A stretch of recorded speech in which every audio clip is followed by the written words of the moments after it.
great. So welcome back, everyone. Second class in How Buddhism Helps. And my name's Miffi. I'm the program coordinator at Lungri Tangpa Centre and doing a guest spot at Thupten Norbu Ling, which is really wonderful. So welcome to the American students and the Australian students, all the various times of day and night. Today's class is on wisdom, or in a way, discovering your true nature. So we've been going through how Buddhism helps, so what Buddhism is, and then this wonderful teaching, the three principal aspects of the path, which is a bite-sized package of the essential points in Mahayana Buddhism. So where to get started, especially as a beginner, how to apply it directly in our life. And so the three principal aspects, wisdom, bodhicitta, and renunciation. So we're kind of starting at the kind of the deep end with wisdom, the nature of reality. So the kind of wisdom that we want to develop, an authentic view of ourselves and an undistorted view of reality. And this view is based on interdependence, how we're all connected, and a real recognition and understanding of this. So the view, the Buddhist view or the world view, isn't some kind of magic ingredient that you put into your head. It's not some kind of dogma that you believe in or rules that you stick to, but it's actually more a deconstructing of our distorted views or our assumptions and projections, attitudes, deconstructing all of that kind of noise to kind of reveal a natural, harmonious, clear-sighted vision. So it's kind of going from afflictive wisdom to unafflictive wisdom, because we do have a sort of wisdom, but it's tangled up. So how to untangle it. So let's set our motivation for this morning, for today's session together. The two wings of the bird, the wisdom and the good-heartedness, the compassion. So the wisdom with a spirit of curiosity, that's the best, most long-standing kind of attitude that we can have, just always encouraging your curiosity. And it's great to not know things, because that means there's more to discover. And then the compassion side, kindness for yourself and for others. So having a sense of gentleness and patience with yourself, and then being able to naturally extend that to others. And a sense that we're here not just for the alleviation of our current problems, but really for the big picture. We have this incredible human life, and the potential that we have as a human being is virtually unlimited. We even have the potential to become a Buddha. So let's set our sights there on the big picture, and then everything else in between will come about.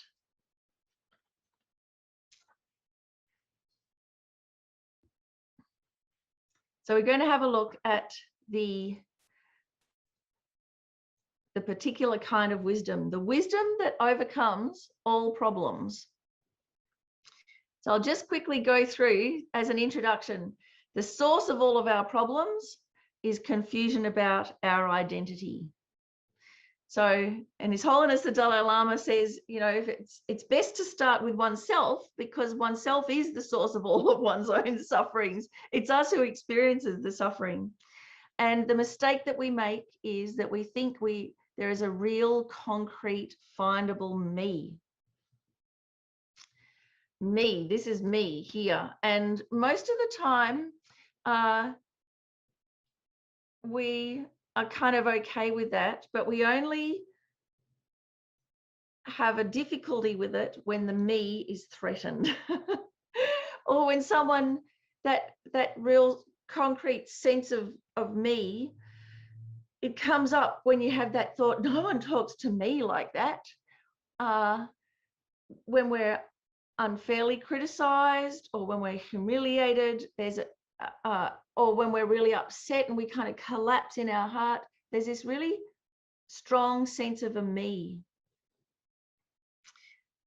So how come there is a suffering in there when we have this strong sense of me? Is because it's based on a mistake. It comes from a whole distorted way of thinking, feeling, all the way down to our deepest instincts.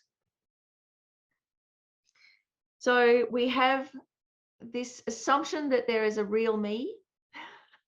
We feel there is a real me, and yet no one in the history of human existence has been able to ever find a real me. It cannot be found. No one's ever discovered an independent, real, concrete, permanent self. It just doesn't exist. So we're in this situation, a real counterintuitive situation where we feel there's a real me, and yet it cannot be found. It's like a sense of spiritual vertigo. You know, it's quite disconcerting. So when we look at why we even suffer, why do we experience suffering? We've got three main disturbances in our personal world, in our experience. So we have a mistaken self-image, this idea of who we are that's based on a mistake. And because of that, we become acutely sensitive, where we have that sensation of being very unstable. It's almost like basing our whole sense of our identity and who we are on shifting sands. And so then if anyone is hostile towards us, we have to defend ourselves. It's not water off a duck's back. It's just, how very dare they? It causes pain. It wounds our pride, as if someone saying something to us can actually hurt us, can actually change who we are, all of those kind of things. And then also, because of this mistake, we have this longing desire. We constantly crave for things. We're very rarely satisfied. So there's a sequence that happens. We think there's a real me, an I, and then we hold to that. And once we have an I, then we have a mine, me and mine. Me and mine. And once we have me and mine, then anyone threatens that, they're an enemy. Anyone that bolstered that, we want them. So all of the attachment and the hostility comes from that me and mine. And then we're so reactive, we act on that. And then all of the conflict in the world comes from that. All of the unskillful activities comes from that. As Zorba the Greek said, you get the whole beautiful catastrophe. So what is this mistake? The mistake is that we feel that there is a real independent, solid, permanent me. That's the feeling. If there was, when we looked for it, we should be able to find it, just like everything else when we set our mind to it, and yet we haven't been able to find it. So if we actually want to stop our suffering and our confusion and our sense of craving and our sense of lack, or if we want to stop feeling intimidated or lonely or all of those things, we've got to actually start looking within at the root of the problem, the mistake. If we want to stop the suffering, we've got to stop the mistake. And if we don't stop the mistake, we're just going to keep on living forever under the influence of the mistake, missing out on all the happiness that we actually want. So I've been reading little bits and pieces from The Essence of Tibetan Buddhism by Lama Yeshe, and this is what he says. It's really big picture stuff. So the person who has some understanding of shunyata, which is this particular wisdom, understanding the nature of how things exist. sees that bad and good are relative. They exist for only the conditioned mind and are not absolute qualities. The characteristic of ego is to project such fantasy notions onto yourself and others. And this is the main root of problems. You then react emotionally and hold as concrete your pleasure and your pain.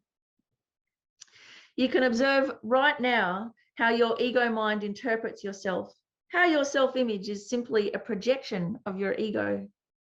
You can check right now. It's worth checking.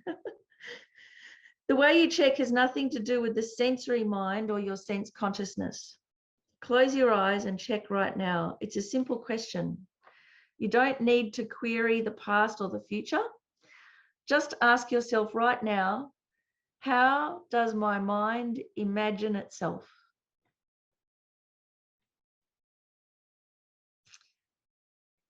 Thinking, oh, I'm a very bad person today because I was angry yesterday, or I was angry last year, or I did a bad thing. This is wrong, because you are still holding today to an angry or self-pitying image from the past. But right now, you're not angry. Now, our ego holds a permanent concept of our ordinary self all the time. This year, last year, the year before, this sense, oh, me, I'm a bad person, me. But from the Buddhist point of view, that's wrong. If you hold that kind of concept throughout your lifetime, you become a bad person because you interpret yourself as a bad person. Therefore, your ego's interpretation is unreasonable. It has nothing whatsoever to do with reality. And because your ego holds on to such a self-existent I, all attachment and suffering begin. So this kind of mistaken view that we have, it's unreasonable. It's out of step with reality, but we can actually do something about it. Oh, Lucy, did you have something to say? Where are you? Yeah, I just had a question. Yes. Could I have the page number for that? Oh, that was page 31 in this book. Cool. So he kind of goes through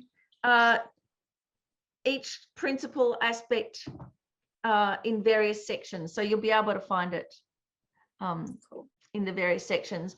There's also some teachings there just in the question and answer at the back.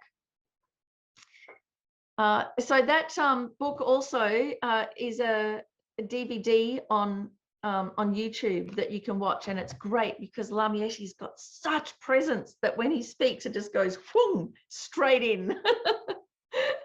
And he's really enthusiastic, and then he's really serious and terrifying. Like, yeah, it's absolutely riveting stuff. So this wisdom, we think there's a real concrete findable me, but no one has ever discovered an independent self. If we want to stop suffering, we must stop this mistake. So this confusion that we have about our nature causes disturbances in our personal world, our experience of the world, confusion associated with ignorance, hostility, associated with fear and aversion, and craving. We're also familiar with those. So how do we have a look at this idea of, well, how do we exist? If we don't exist independently, how is it that we exist? And the easiest way that we can start to deconstruct the mistake is to look at dependent arising in action, and how we're not aware of dependent arising. We just think things exist exactly how they appear. We believe the story. We don't even know there is a story that we're believing. So I wanted to give you an example. For instance, about a kangaroo. So there was this teacher in Outback Australia. I had quite a small class, and she said to all the kids there, draw me a kangaroo. So when we're thinking about drawing a kangaroo, right, here's a photo of a kangaroo. We may not be able to draw something as spectacular as that, but we might end up drawing something a little bit like this, a little cartoon kangaroo. And you know, most of us look at it and we go, oh yeah, that's a kangaroo. Anyway, so what happened was everybody in the class drew something similar to this, and one kid drew that, this very abstract looking, you know, dots and circles and lines. And the teacher's going, no, look, that's not a kangaroo, draw me a kangaroo. And the kid's going, yeah, it's a kangaroo. And so there's a little bit of confusion, toing and froing, and then the kid says, oh, you mean you want me to draw what a kangaroo looks like? So actually what he drew was a kangaroo, but he drew the entire life cycle of a kangaroo, the ancestry, the diet, the places where they go to eat, the places where they sleep, the places where they congregate, the whole dependent arising, the entire life cycle, the function of a kangaroo, and the ancestry. So if you want to draw that, this is how it looks. Something highly abstract, with all of the ingredients in there, if you can read the language. Completely different from what a kangaroo looks like.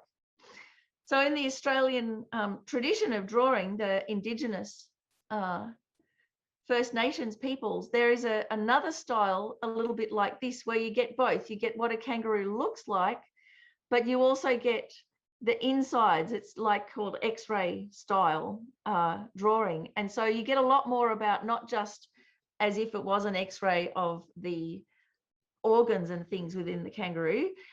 You get the whole ancestry and story of a kangaroo within there as well, contained within there. So this is one of the main things that happens to us. We just see the appearance and we think that's the whole thing. But when we see a photo of a kangaroo or the appearance of a kangaroo, all the rest of that huge story doesn't appear to us. So dependent arising is being able to actually look at the rest of the story and see how it's all interconnected. And if you do that, then you'd never pollute the environment. You know, you creatures wouldn't go extinct. There wouldn't be hostility. There wouldn't be disharmony because we're seeing the big picture. But we very, very rarely do.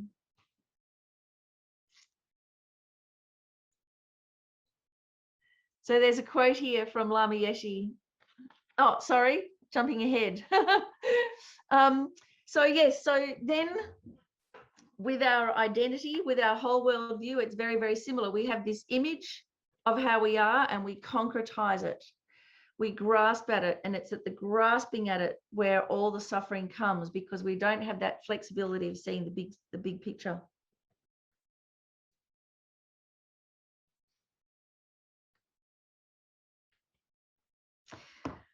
So we can ask ourselves, who am I really? And instead of just going, oh, what our name is, or thinking what we look like, I actually remember there was some great artist that he showed a picture of his wife to someone and said, oh, you know, who's that? And there's a photograph of his wife. Oh, you know, that's Mrs. So-and-so. And the other person said, oh, she's very flat. You know, there's just the photo of the wife. That's not the whole story. So how we interpret ourselves, Lama Yeshe, you know, says that what happens is that we perpetuate a particular self-image of who we are, and we believe it. We believe the story, but all of that is an interpretation of who we are. So we have this idea, oh, I'm old, or I'm ugly, or I'm stupid, or I can never learn, or I'm better than others. I'm the best one in the room. All of these things, it's this story, it's a way of interpreting ourselves, and we don't recognize it's an interpretation and that it can change and it's very flexible.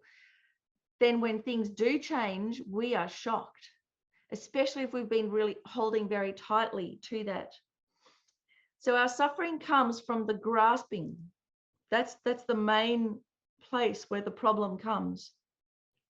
When just think, how easily do you cope with change? And that gives us an indication of how much grasping that we have. So when things change, when situations change, COVID, the big change, how many people went, great, let's go, life has changed? And how many people just went, oh my God, I cannot cope? So entrepreneurs motivated by this, perhaps curiosity, but probably making money, they see when things change, they see where the opportunity is. They can spot it where most other people can't. So we've got to be like an inner entrepreneur. So one of the other things that happens is that not just our sense of identity, but how we feel. When a feeling comes up, we think that's real and true. When we feel bad, we think everything is bad. And when we feel happy and good, we think everything is good. And both of those are a distorted view of the world. And then when things change, we experience distress.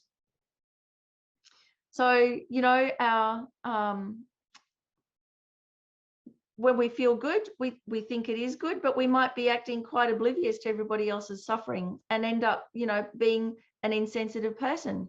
When we feel bad, we think everything is bad, but we don't recognize there's an opportunity in there to develop the good heart, to develop some empathy and compassion for others. So we believe the initial appearance, and it trips us up every single time. So what happens, we mix up the conventional experience and the meaning of it, the ultimate kind of meaning, by just this very short-term reactive response that we have. So if we recognize that who we are depends on all sorts of things, we can relax a little bit and we can become more flexible. And then when things change, as they always do in life, we won't become uptight or fearful.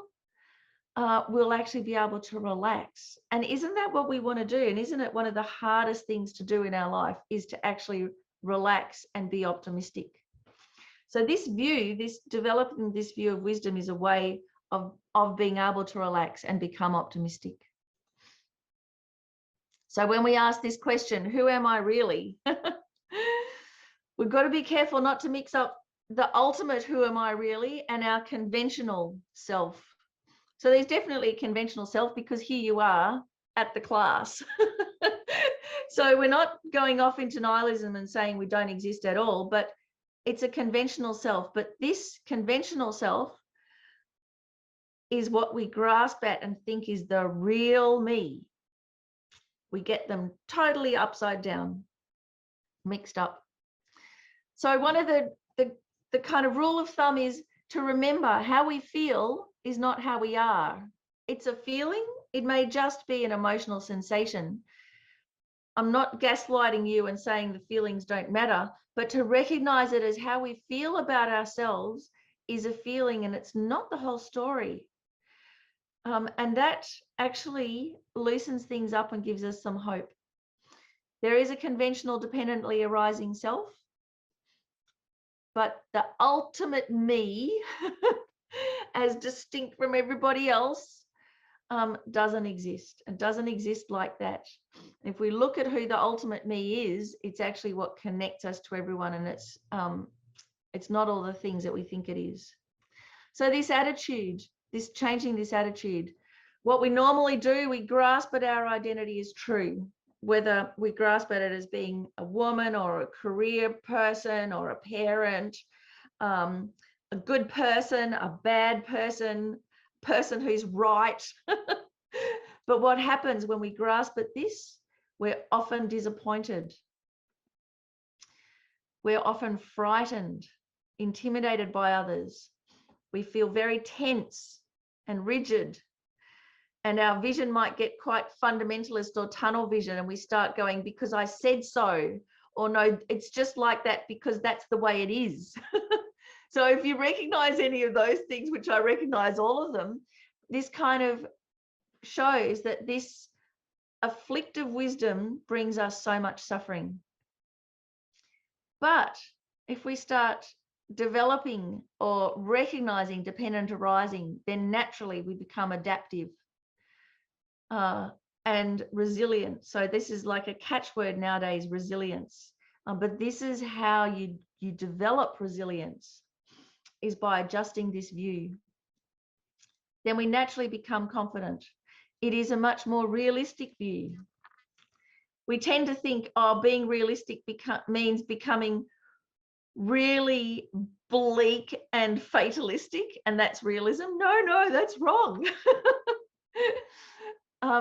A realistic view of the world actually sees all the opportunities in the whole beautiful catastrophe.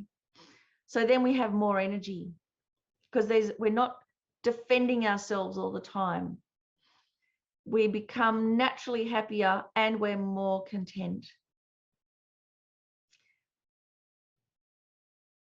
So now the quote from Lama Yeshe: how do you interpret yourself?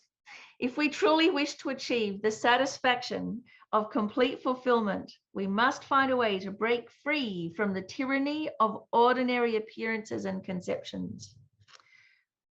Although we all have a fundamentally pure nature, it's not easy to get in touch with it.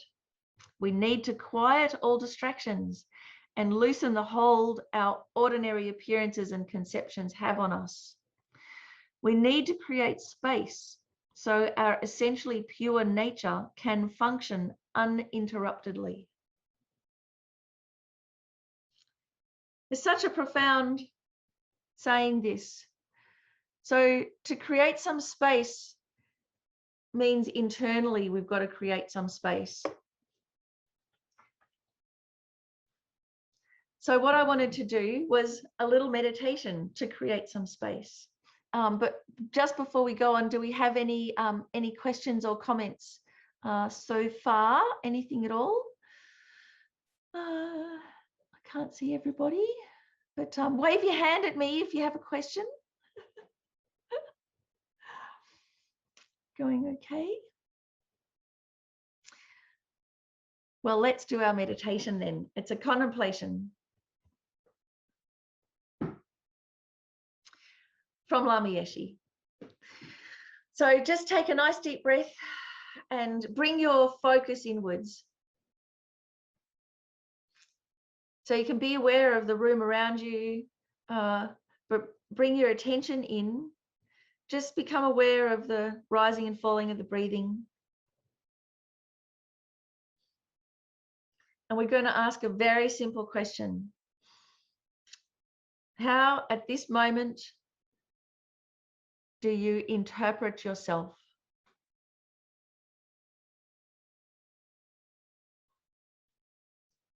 So pose the question to yourself. How, at this very moment, do I interpret myself? Who am I?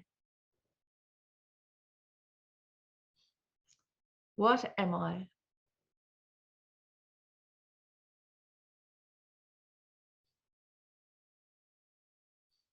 If someone who you've just met asks, oh, who are you? What do you say? If someone asks you again, who are you? What do you say?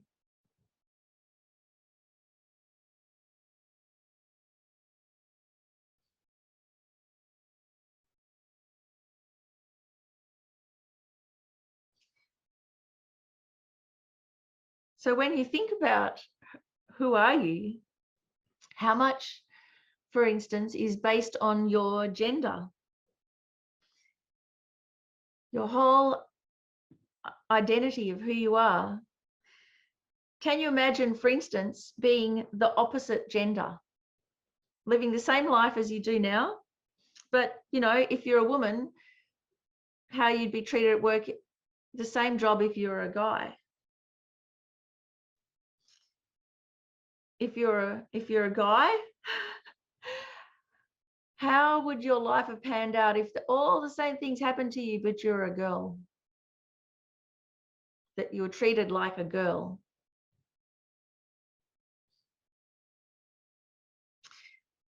Or if you have a fluid gender identity, how has that affected you? Of it being recognized or not recognized? What if it was different?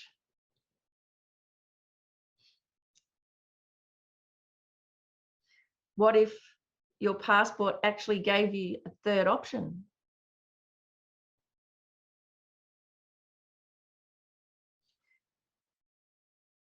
So gender is dependent. So it's a circumstantial thing. Let's put that aside. And who are we really? What about our age? How old are you? How old do you feel?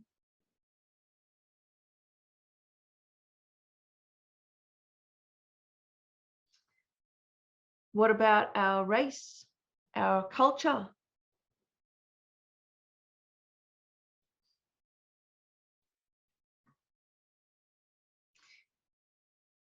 So many people in our multicultural society talk about going home or going back to the old country, but have never even been there.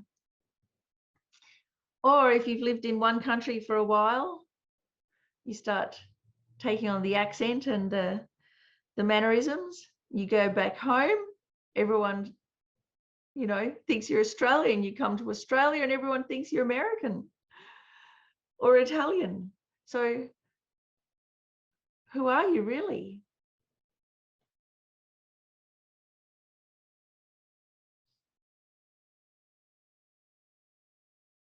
What about family life?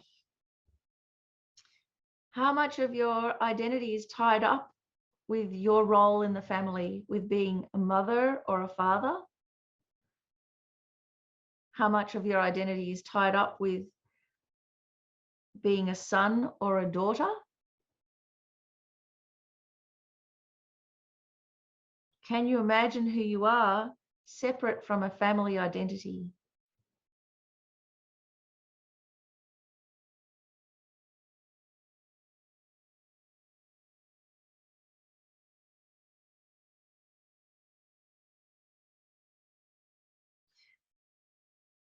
And then what about career or occupation?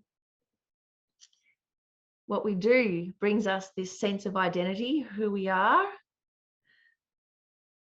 But if we lose that, do we also lose our sense of worth? Have you ever lost your sense of worth if you've been sacked, let go from a job? Have you also let go of your sense of worth?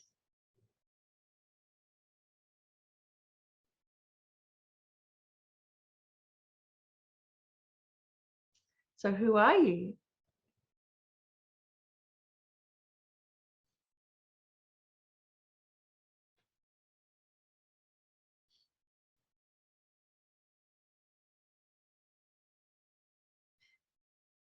And what about our looks or our appearance?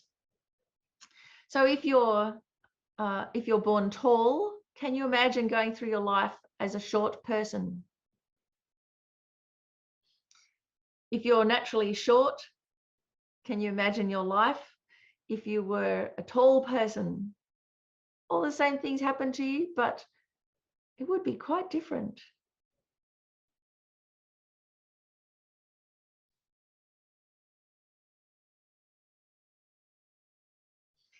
If you were born with supermodel good looks,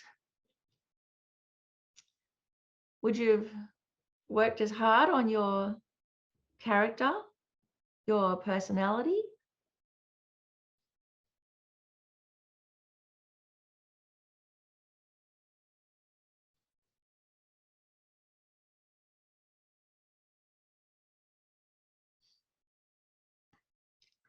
How much of your sense of worth is also tied up with your health?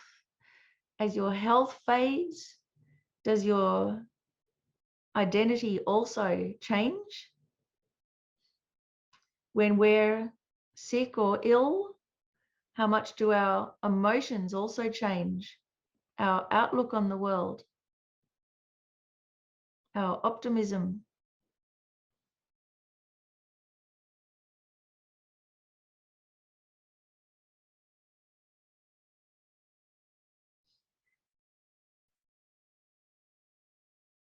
When we have good health, when we're fit, how much do we think that's me? When we have our youth, how much do we think that is me?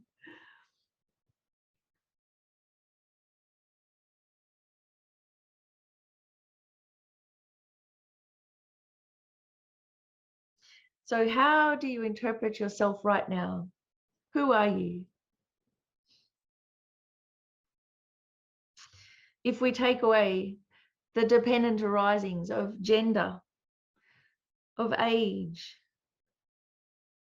of race or culture, of our family life, our occupation, what is left? Who are you?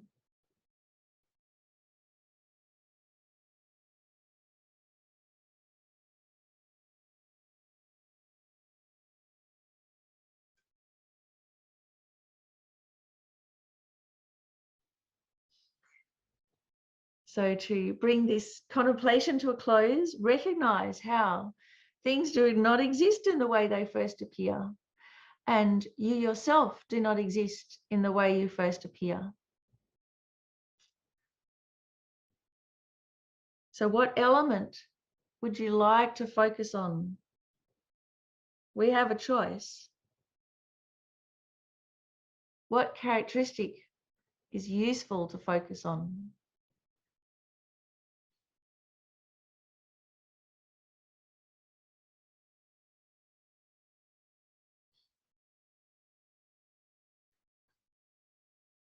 Then we can dedicate our reflection to recognizing how what actually connects us to others is what we have in common.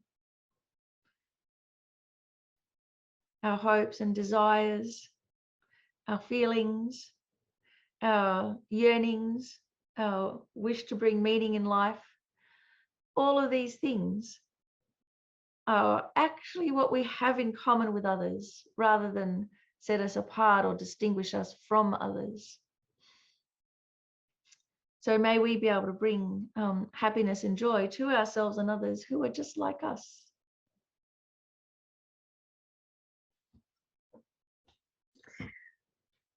So then take a nice deep breath in, bring yourself back to the room, and tell me how you went. How was that contemplation? Did anything change? Can I ask a question? Yes, Sorry, please. it might be a bit loud because there's a construction site just over there. But just to like sort of make sure I'm understanding the point, I wrote it down, but like I know that you studied postmodernism, and it reminds me a bit of postmodernism in that like we're shaped by our experiences and we're kind of just shells, and that like we shouldn't cling to those experiences because everyone else is also shaped by their experiences, which are outside of our control. Yeah. And understanding that, and those experiences change. And Yes. so like we can't just like, we have to understand that those are experiences, but that we shouldn't hold on to them because they're totally not, like they're just circumstantial. They are, but see, postmodernism has great insight, but it draws the wrong conclusion. So postmodernism shows, for instance, that you can have an author and a book, and you can't separate the two. That the author's background and who they are changes the book. So we had in Australia, we had, for instance, a lady that wrote about, I think, her family being in concentration camps and all things. And, she won this award, and it was a really moving book. And then it turns out, like a year later, that actually she made the whole thing up, and there was this huge uproar. And it's like, but, it doesn't change the book. The book is still amazing, but the author and who they say they are changes the book, even though not one single word changed. So modernism says you cannot separate out these components as if they inherently exist by themselves. How they exist together changes things.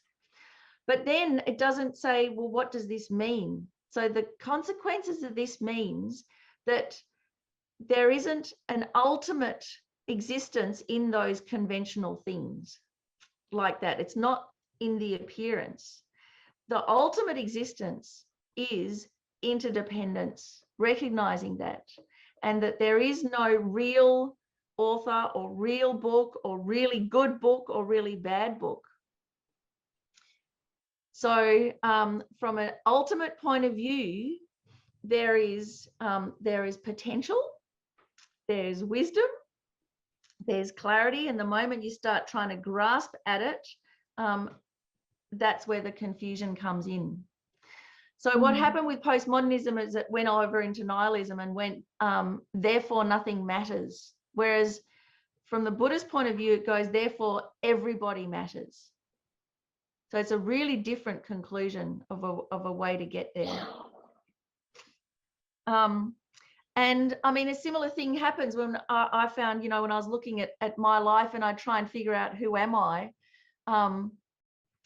and whatever I would alight on, you know, I can remember having an epiphany on the bus one day going, oh, looking back over my life going, oh my gosh, I think I'm gay.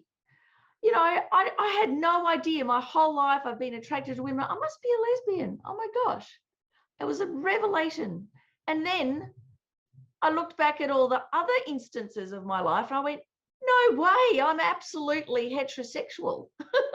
So it just depends what amount of instances I'm looking back. And both of them made complete sense. And then I'm like, well, what am I? So what are you? Every moment you've got a choice of who you are. What informs that choice? So normally what informs that choice is this grasping at a me of wanting to feel safe. It's all about me and mine. And that's very tight and it makes us hostile and it makes us craving and clinging. So we grasp in our identity, and the moment we do that, all that suffering and pain come in. But if you don't grasp at that identity with it's all about me and mine, and you actually recognize, wow, I have connections to the lesbian community, I have the connections to the heterosexual community, I have connections to whichever community that I can identify with, that draws you closer to others. So then your conclusion isn't one from tightness and grasping and fear. It's actually a recognition of our common humanity, because that's what we come back to in the end. So it's what's motivating it underneath this intellectual thing. And the conclusion that we can come to is connection. If we don't get to that, we've missed it. We kind of bit of delusion there.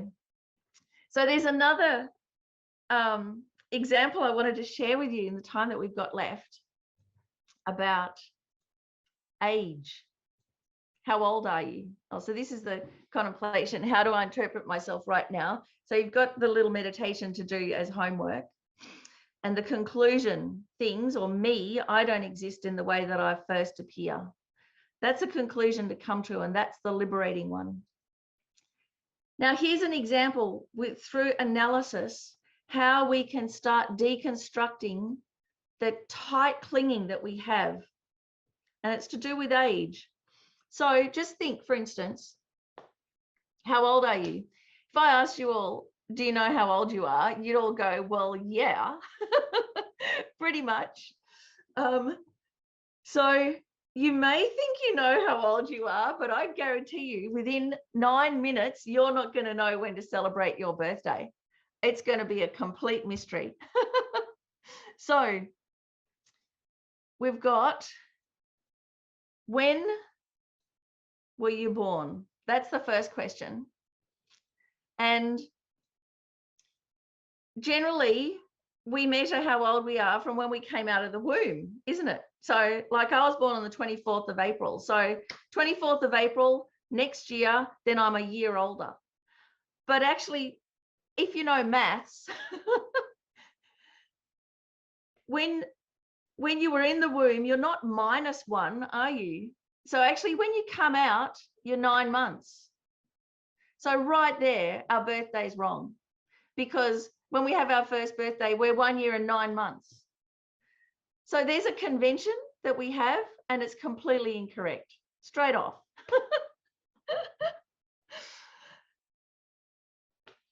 Then, okay, so then I'm going to measure from when, say, from conception, from the moment of conception. Okay, so that's how old I am, but we don't even know when that is, when the moment of conception is. And actually, even very interestingly, say with test tube babies, what the lamas say is that, yes, the egg can be fertilized, there's conception, but the consciousness has not yet entered in there. It's just a mechanical thing, because what causes the consciousness to enter into the conjoined egg and sperm is a karmic pull with the parents. So the consciousness doesn't actually enter in until that egg is implanted in the mother's womb, and there is a karmic configuration that happens. So even then, you can't say the moment of conception if you get down to the very nitty gritty. So, okay, so when are you born? That one goes out the window. So then you go, well, okay, well, how do we measure? What are we measuring? How old we are? Oh, sorry, how do we measure? So this kind of goes to explain how come time goes faster and faster as you get older, because I can remember when I was 4 3/4 and I was waiting for my 5th birthday when I was going to be a biggie. And someone was asking my parents, oh, how old is she? And they're saying, oh, she's 5. And I'm going, no, I'm not yet 5. I'm 4 3/4 and I've been waiting for the big one. When you're 5, it is 1/5 of your life. It's enormous. When you're 50, a year is 1/50th of your life. Much, much, much smaller. So how we experience a year, it's not the same length.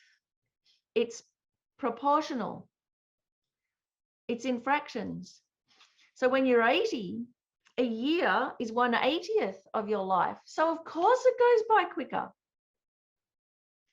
So that idea, a year is a year is a year, no way. A year experienced by a living being is not the same each year to each year, because it's a proportion. Then, of course, we know we can be 50 years old and feel, 70 or 80 years old one morning, or we can be 50 years old and feel 20 and then go and act as if we're 20 and end up on Funniest Home Videos falling over and hurting ourselves because we got a bit mixed up and forgot we're old. It happens all the time. I mean, there's entire YouTube zeitgeist there of just things like that. You can also, for instance, have a mental age of, say, 10 or 12, but physically age.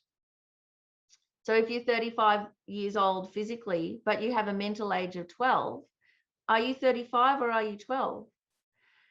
So that's why our culture, says, oh, they're 35, but they have a mental age of 12, because we have to make a distinction here. It's not just across the board. Then there are also those kids, remember that with progeria, where their body ages at a much faster pace than normal.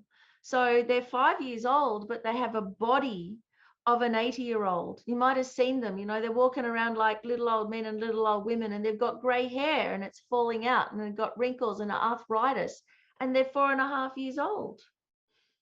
So how old are they? Are they as old as their body is aged, or are they 4.5 years old?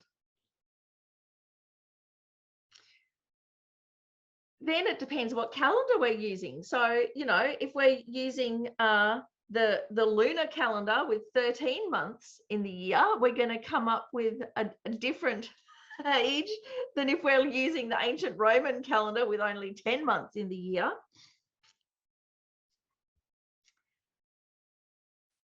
So that's kind of how you measure.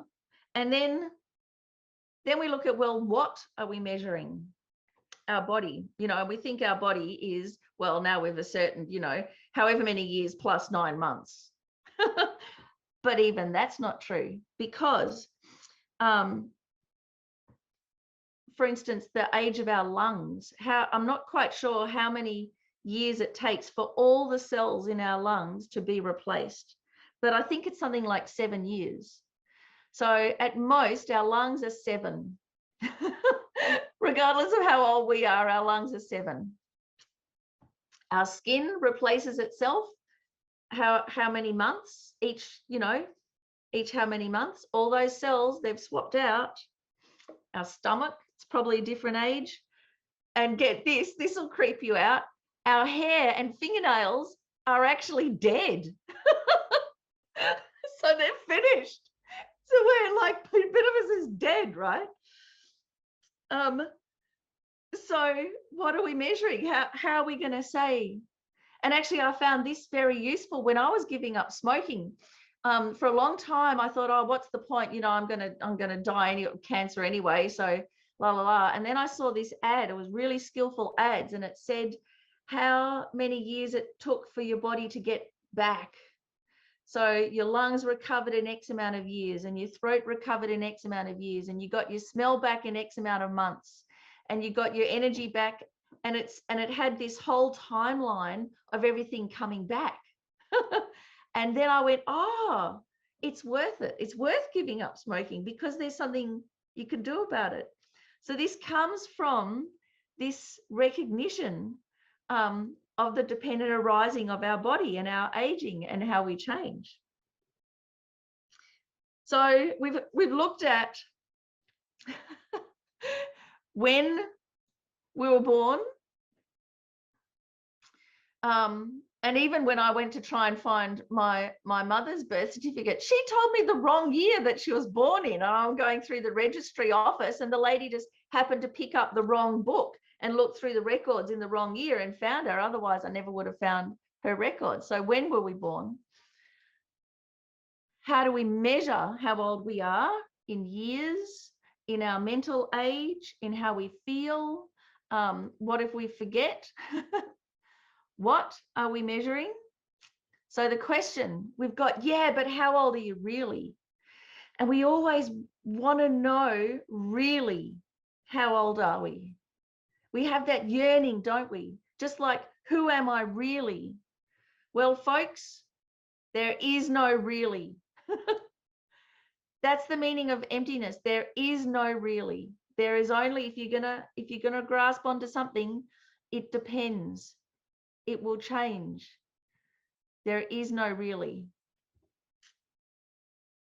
So if that's true,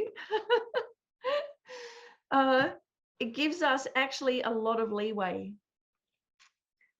So the ages are dependent arising. Oh yeah, Lucy, do you have something? Go for it. Is there any like objectivity then? Like objectivity is a myth. That's what postmodernism says, and that's also what quantum physics say, that you cannot have a view without a person with the view. It just can't exist. And once you have the person with the view, then the view is influenced. Objectivity is a complete myth. Usually, I'm going to put on my radical hat here, perpetrated by those with money in the society, those with money and power. So with age, when we're looking at it, what it means, age is a dependent arising. It depends on causes and conditions on its most basic level, and we can see that, what our birth time was that they wrote down in the hospital. Our genetics, our genetic inheritance, whether we age quickly or slowly. Our mental age, our physical age, our state of mind, all of these causes and conditions. So it's not a done deal. We just kind of alight on a convention and then go by that. And we forget that it's a convention. It's not the ultimate age until we start looking at it. Our age is also dependent on its parts. So the parts, the ratio of time, whether it's 1/5 or 1/50th of how each organ in our body is a different age, all the different parts, and how they're aging at different rates. And actually, when we look at what our body is made up of, all those atoms, all those various chemicals and constructs, and those atoms are like 4 billion years old. So the atoms that make up our body are 4 billion years old, and just this configuration makes us, and that's what we just call this configuration me. When we die, those atoms aren't going to die. They continue on, don't they? They just change their form. And so then the most subtle way of how we figure out how old we are is imputation. How old we are really is how old we identify as, is our state of mind, our associations. And this is where this wisdom, realizing interdependence, is so liberating. So there was this wonderful study of these old people. So old people, okay, probably if you're old, you don't think of yourself as an old person, but anyway, they put them all in the old people's house. It was happening in England. So some of them were like in their 60s, some in their 80s, some on walking frames, aches and pains and whatever, a bit grouchy, like, you know, grumpy old men and grumpy old women. They stuck them all in this house by the sea in England somewhere. And but what they did was they decorated the house in a 1950s and 60s style. So when they would have been at the peak of their youth. So they had all this retro furniture, they had retro records with all the songs, the sexy pin-up girls on the wall, they had all the party food. So they changed the environment to their youth. And I kid you not, within about between 2 to 4 weeks, everybody's behavior changed and how they actually presented changed, and they threw away their walker and they started dancing and they started joking and having heaps more energy and going out for walks and actually acting like young people. So much of being old was everything, you know, just thinking that you're old and associating yourself with age, and just changing the environment changed everything, like without anybody having to do anything or even put in any effort. So there's the absolute proof of how we identify, but how we identify is a lot more than just intellectually going, oh, well, I'm this and not that. It's really doing that change and actually identifying with something different all the way down to our instincts. So yes, as they say, the non-finding of something when it's sought analytically is the emptiness of that object. So we're looking for how old we are and we cannot find it. That's the emptiness of the object. But it's not nihilism, because what it means is we exist dependently, and that depends on all those things. So what do? We've got to alight on the very best identity. If, like Lucy, there is no real age or no real me, then let's alight on the most useful one and identify with that. So the most useful one to alight on, of course, is we are potential Buddhas. The mind is ageless. The body comes into existence and goes away, but the mind has no gender, has no age, is naturally pure, and has the potential to become fully enlightened or awakened. That's like the scientific basis for it.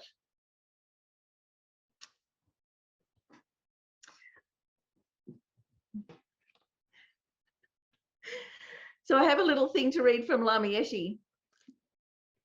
Okay, here we are. So another way of saying this is that when, for instance, you have a problem, thinking, oh, this is a good thought and this is a bad thought, remember that in fact, both types of thought are unified in having clarity as their nature. For instance, if I pour 2 glasses of water into one container and shake it up, the water looks disturbed, but the nature of the water from both glasses is still clean and clear. Shaking them up doesn't turn the water into fire. It still retains its clean, clear water energy. So that's like us, you know, we're constantly stirred, not shaken, or whatever it is, you know, agitated. And so we think our mind is exactly how it appears, all, you know, full of bubbles and turbulence. But actually, if we just create some space, some inner space, and relax in our mind, we'll be able to reveal that clean, clear nature.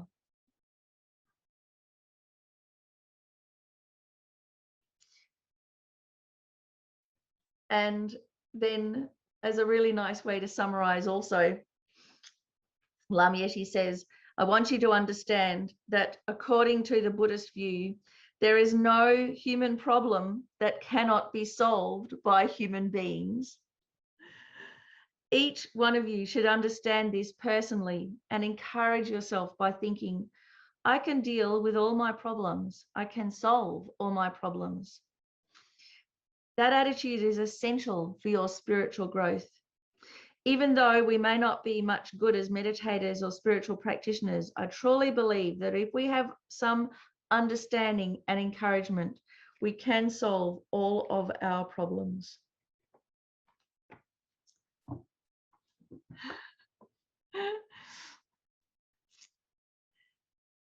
So our understanding of dependent arising leads us to the emptiness of there is no real age, but there is a conventional one, and it's up to us. So when are you going to celebrate your birthday? And I think the answer is every day that we're alive, we celebrate our birthday, our precious human life. Without the wisdom understanding reality, there's no way we can cut the root of suffering. We're just constantly trimming the leaves. So, you know, this wisdom is a thing that we have to continuously try and develop if we want to remove the very root of suffering. And we can continue to trim the leaves, but that's not the ultimate solution. Developing the good heart, compassion, all of those things, tolerance, patience, they're good, but they need to be informed by this wisdom or they won't have power. By recognizing interdependence, we develop confidence naturally. We naturally become resilient. As we age, we won't become demoralized at the same time. We'll naturally care for others. And we'll also have more tolerance of others because we'll know that even if we think it's not such a bad problem, we recognize that they experience it as such a bad problem. So they need our compassion and our patience and love. With this wisdom, we can completely eliminate suffering and we can open up to our vast potential. Just like those oldies, you know, they got literally a new lease on life. So things don't exist in the way they first appear. I hope that I hope something or other got in, and I hope you can do the worksheet. It's just a one little worksheet as part of the homework, and enjoy doing the meditation.